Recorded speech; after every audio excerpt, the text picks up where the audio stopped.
آپ کے علم میں ہے پاکستان آئی ایم ایف کے پروگرام کے تحت اپنی معیشت کو آگے بڑھا رہا ہے۔ پاکستان کو آئی ایم ایف کے پروگرام میں ہونے کا تقاضا یہ ہے کہ عملاً پاکستان اپنی معیشت کی باغیں آئی ایم ایف کے ہاتھ میں تھما چکا ہے۔ آئی ایم ایف ہماری معیشت کی رفتار، معیشت کی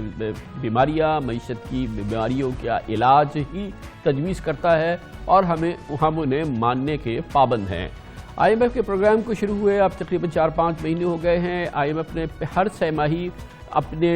جو پروگرام کی جو کیفیت ہوتی ہے، اس پر جو عمل درآمد ہوتا ہے، اس پر جو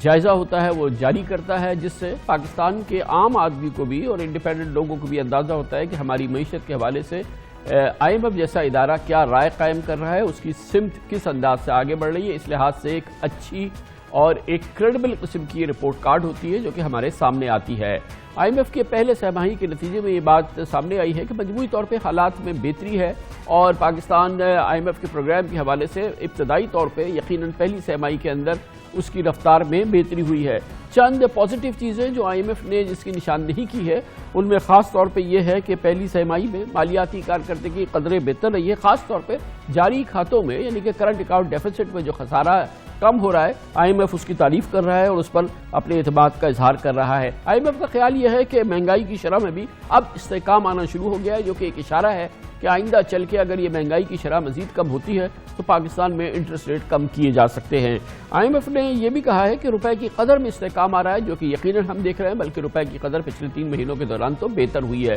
اس پر یقیناً آئی ایم ایف کو اعتماد ہے اور پاکستان کی معیشت کے حوالے سے یہ کافی ایک مثبت بات ہے۔ منی لانڈرنگ کے اور ایف اے ٹی ایف کے حوالے سے اقدامات کیے جا رہے ہیں، یقیناً بہت کچھ کرنا باقی ہے لیکن یقیناً اس سلسلے میں ابتدا ہوئی ہے۔ اس کے علاوہ آئی ایم ایف نے جو پاکستان کو اپنے اہداف میں ناکامیوں کا سامنا ہے اس کا بھی برملا اظہار کیا ہے۔ پہلی سہ ماہی میں ہم دیکھ رہے ہیں کہ جو ایف بی آر نے اپنے ٹیکس اہداف رکھے تھے وہ حاصل نہ ہو سکے، اس پہ کسی کو حیرانگی نہیں ہے کیونکہ اس انداز کے ٹیکس اہداف تھے جس کو کوئی بھی ماہر تسلیم کرنے کے لیے تیار نہیں تھا، اور پہلی سہ ماہی میں بات سامنے آ گئی ہے کہ وہ ناقابل عبور ہے، ناقابل حاصل ہیں۔ اس کے علاوہ کسٹم سے حاصل ٹیکس میں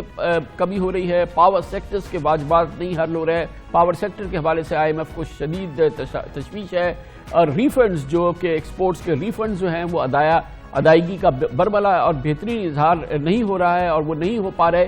اس پر بھی یقیناً یہ تشویش کا معاملہ ہے۔ اور تعلیم اور صحت پر ہدف سے کم خرچ کیا جاتا ہے، یہ پاکستان کا ایک مسئلہ ہے جو کہ اب بھی جاری ہے۔ کچھ خطرات بھی ہیں جن کا کہ آئی ایم ایف نے اظہار کیا ہے، اہداف حاصل نہ ہونے کی وجہ سے آئی ایم ایف کو اپنے پروگرام کے حوالے سے سوچنا پڑے گا۔ یقیناً یہ ایک بہت بڑا خطرہ ہے، اصلاحات کے عمل میں رکاوٹ مالیاتی خسارے میں اضافہ کر سکتی ہے۔ یقیناً یہ کہ اسٹیبلائزیشن اور یہ جو بہتری اور جو اصلاحات کی جا رہی ہیں اس پہ قائم رہنا ہے، چاہے اس کی مصیبت یا مشکل کچھ بھی ہو۔